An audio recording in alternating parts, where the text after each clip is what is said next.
या कार्यक्रमामध्ये हा फुटबॉलचा हा सॉकरचा जो कार्यक्रम आहे, यामध्ये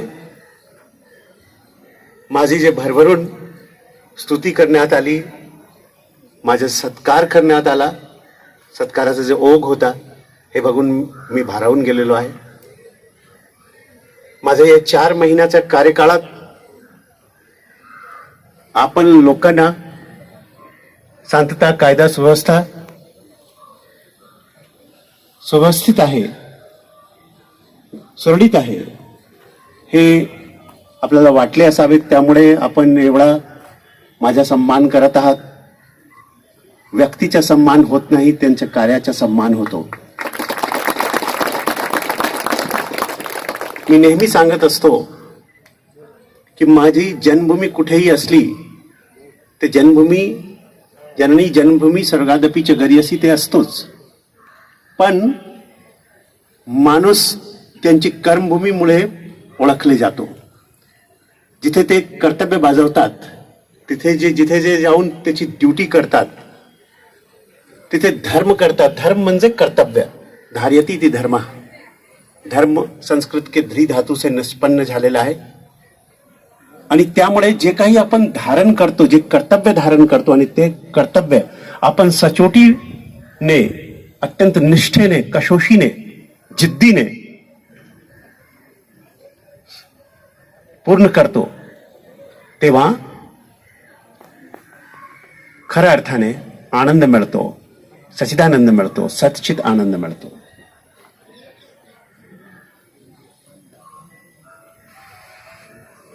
योगः कर्मसु कौशलम असं गीतेत म्हटलेले आहे.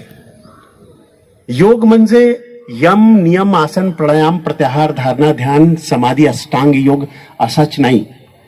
योग अंतिम तत्व असतात. हा सर्व प्रक्रियेच्या अंतिम तत्व असतात योग. योग संस्कृतचे युज धातूतून निष्पन्न झालेले आहे, ज्याचा अर्थ होतो आत्मा का परमात्मा से मिलना, आत्मेच्या ईश्वर से जुड़ने.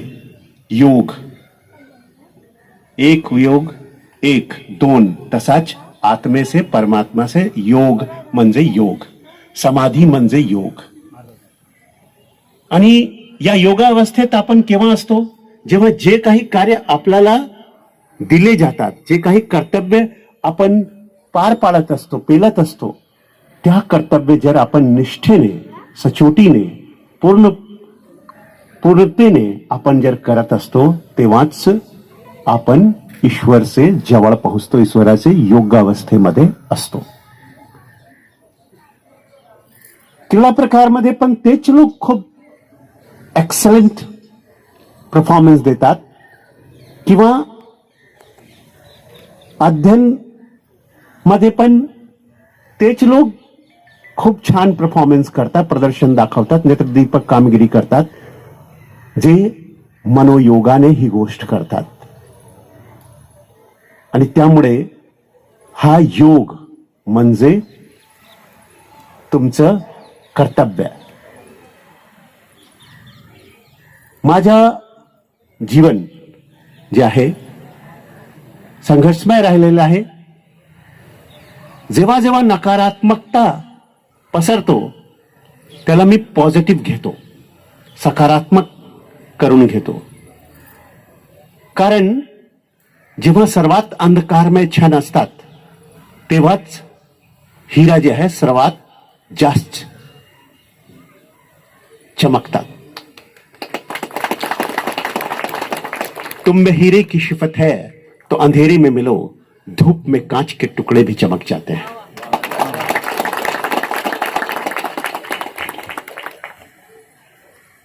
The real diamond is the diamond which knows to showcase the delicate artwork of light in the darkest moment.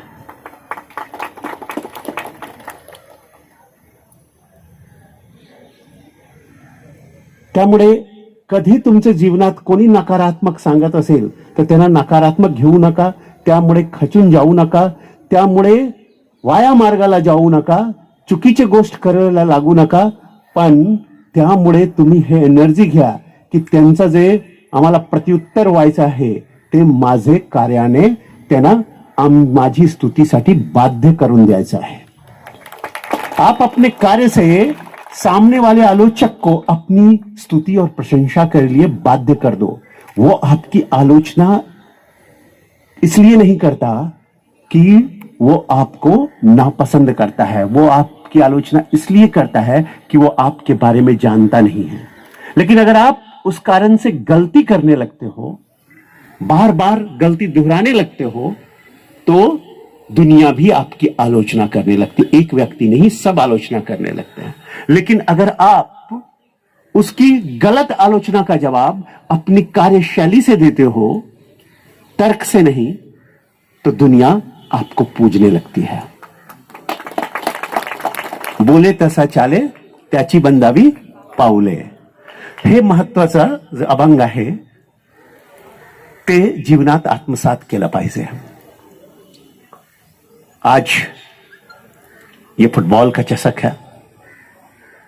आपको बताऊं, हमारे हिंदुस्तान के खिलाड़ियों ने जिस जमाने में फुटबॉल में, सॉकर में इंग्लैंड एक तरह से चैंपियन टीमों में हुआ करता था यूरोप के, उस समय नंगे पांव अनावनी त्या लोकांनी हरवले होते इंग्लंडच्या टीमला. पण त्या काळात आपला देश गुलाम होता.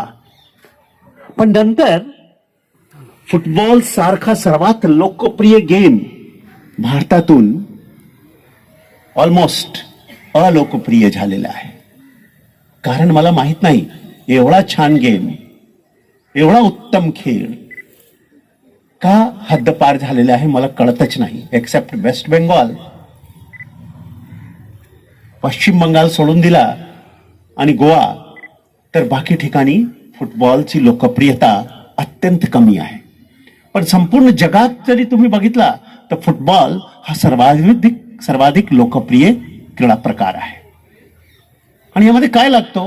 बूट लागतो, एक फुटबॉल लागतो आणि लोक लागतात, फक्त एवढंच. पर यह एक महत्वपूर्ण बात है कि किसी भी गेम को अगर आगे बढ़ाना हो, खेल को आगे बढ़ाना हो, तो उसके प्रेक्षकों की संख्या बढ़ानी होगी, उसके दर्शकों की संख्या बढ़ानी होगी. जब दर्शक दिखाई पड़ते हैं दर्शक दीर्घ में, तो जितने प्रायोजक होते हैं, स्पॉन्सरर होते हैं, वो आगे बढ़ते हैं. क्योंकि जितनी बड़ी संख्या दर्शकों की, उतनी उस खेल की लोकप्रियता, और उसके कारण वो लोगों तक पहुंचेगा उनका प्रोडक्ट. इसलिए स्पॉन्सर, प्रायोजक भी आते हैं. इसलिए मैं आप लोगों से विनती करूंगा कि आप क्रिकेट भी देखो. क्रिकेट यहाँ के बच्चों को आता है. सबने कभी ना कभी क्रिकेट का बॉल उठाया है, क्रिकेट का बैट उठाया है. मैं नहीं कहता कि क्रिकेट मत खेलो, मैं कहता क्रिकेट भी खेलो, लेकिन और क्रिकेट भी देखो, लेकिन बाकी खेलों को भी देखना सीखो. देखो, वो आपके देश के क्रीड़ा को आगे बढ़ाने के लिए बहुत बड़ी चीज होगी. इनको हुरूप कब मिलेगा? जब अगर 200, 300, 400 लोग बैठकर इसका फुटबॉल देख रहे होंगे, तो इन्हें खेलने का मजा आएगा. खेलने वालों को आनंद आएगा, और साथ में प्रायोजकों को भी आनंद आएगा प्रायोजित करने में. जो लोग इसके लिए खर्च करते हैं, स्पॉन्सरशिप देते हैं. क्रिकेट स्पॉन्सरशिप के कारण उसको किसी सरकारी संगठन की जरूरत नहीं है, उसका बीसीसीआई और यही सब कुछ संभाल लेता है. फुटबॉल के कितने सरकारी संगठन है, लेकिन फिर भी फुटबॉल आगे नहीं बढ़ रहा है. हॉकी के संगठन है, नहीं आगे बढ़ रहा है. जैसे ही कबड्डी को प्रायोजक मिलने शुरू हो गए, दर्शक शुरू हो गए, लोगों ने देखना शुरू कर दिया, अभी कबड्डी को प्रायोजक मिलने शुरू हो गया. कबड्डी की प्रसिद्धि शुरू हो गई, सरकारी संगठन की फिर जरूरत नहीं रहती है. लोकप्रियता बढ़ाइए प्रत्येक खेल की, और इसके लिए देखना जरूरी है. मैं ये कहना चाहूंगा कि I don't want to see this country, this society only a sports loving society or a sports loving country, but a sports viewing and sports playing country. फकत आपण आपल्याला क्रीडा प्रकार चांगला वाटतो, मुझे बहुत अच्छा लगता है, इससे नहीं चलेगा. इससे चलेगा कि जब जब खेल होते हैं स्थानीय स्तर पर, राज्य स्तर पर, राष्ट्रीय स्तर पर, इंटरनेशनल स्तर पर, तो आप उन खेलों को अगर प्रसारित हो रहा है तो अपने टीवी, अपने ये पे देखिए, ग्राउंड में हो रहा है तो ग्राउंड में जाके देखिए, उनका प्रोत्साहन बढ़ाइए और साथ में सबने कोई ना कोई खेल खेलना ही चाहिए. It should be compulsory. आप अपनी जिंदगी में विभिन्न चीजों के लिए समय देते हो, वेगवेगळे कारणासाठी वेळ देतात.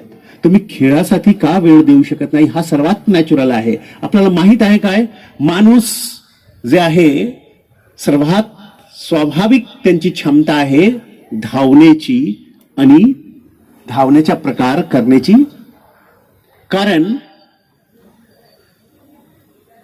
बाकी जे जनावर असतात त्यांना पसीना येत नाही, त्यांना ऑटोमेटिक कूलिंग सिस्टम नहीं है, पर इंसान को पसीना आता है, उनको ऑटोमेटिक कूलिंग सिस्टम है. समझे कि नहीं? इसलिए हमें खेलना ही चाहिए, खेलना अनिवार्य होना चाहिए. पसीना निकलेगा तभी आप बाहर से स्नान कर लेते हो, अंदर से तभी स्नान कर पाओगे. अंघोळ तरच होणार. इंटरनल अवयवची फॅटी लिव्हर नाही होणार, कोणताही प्रॉब्लेम नाही होणार. केव्हा? जेव्हा तुम्ही कोणत्याही ना कोणत्याही प्रकारचे क्रीडा प्रकारमध्ये सहभाग घेत असाल. दिस इज नेचुरल. जैसे खाना नेचुरल है, पीना नेचुरल है, वैसे ही दारू पीना नहीं बोल रहा हूं,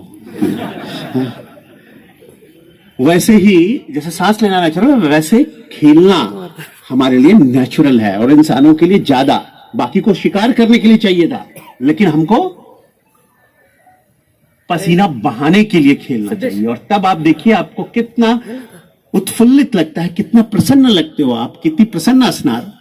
मी नेहमी सांगतो की शरीरम माध्यम खलु धर्म साधनम. शरीर जे आहे प्रत्येक कर्तव्य पूर्ण करण्याच्या सर्वोत्तम आणि प्रथम साधन आहे. आणि हा प्रथम साधनाला जर तुम्ही स्वस्थ ठेवला नाही तर तुम्ही कोणतेही तुमचं कर्तव्य पूर्ण करू शकणार नाही. आणि करू शकणार पण तेवढा तीव्रतेने, तेवढा चनाक्षपणेने, तेवढा कुशलतेने तुम्ही पूर्ण करू शकणार नाही. त्यामुळे क्रीडा प्रकारमध्ये सहभागी व्हा. सॉकरला, फुटबॉलला एक नवीन ऊंचाई भरारी देण्याचा हा उपक्रम 95वी जयंती निमित्त हिंदू हृदय सम्राट शिवसेना प्रमुख मान्य बाळासाहेब ठाकरेचे सुरू झालेले आहे. एक चिंगी पेटलेली आहे इथे. हे विशाल मशाल बनो आणि भारताचं फुटबॉल क्षेत्रामध्ये एकदा पुन्हा नेत्रदीपक कामगिरी हो, या शुभेच्छा मी खेळाडूंना आणखीन हे करत नाही, आणखीन त्यांच्या वेळ घालवत नाही. मला माहित आहे यानंतर जेवणाचं पण साठीच पण सर्वांना जावा लागेल. जब भरा हो पेट तो सारा जमाना अच्छा लगता है और जब खाली हो पेट तो अच्छे अच्छों का ईमान डगमगाने लगता है. तुम्हारा ईमान ना डगमगाए. भविष्यतम किम न करोति पापम. भूखा आदमी कौन सा पाप नहीं करता है. और when a person is hungry he and she is angry. तो आप लोग भूखे होकर गुस्सा मत हो, ये गुस्सा फुटबॉल पे निकालो और बाकी लोग उसको एंजॉय करो. जय हिंद, जय महाराष्ट्र.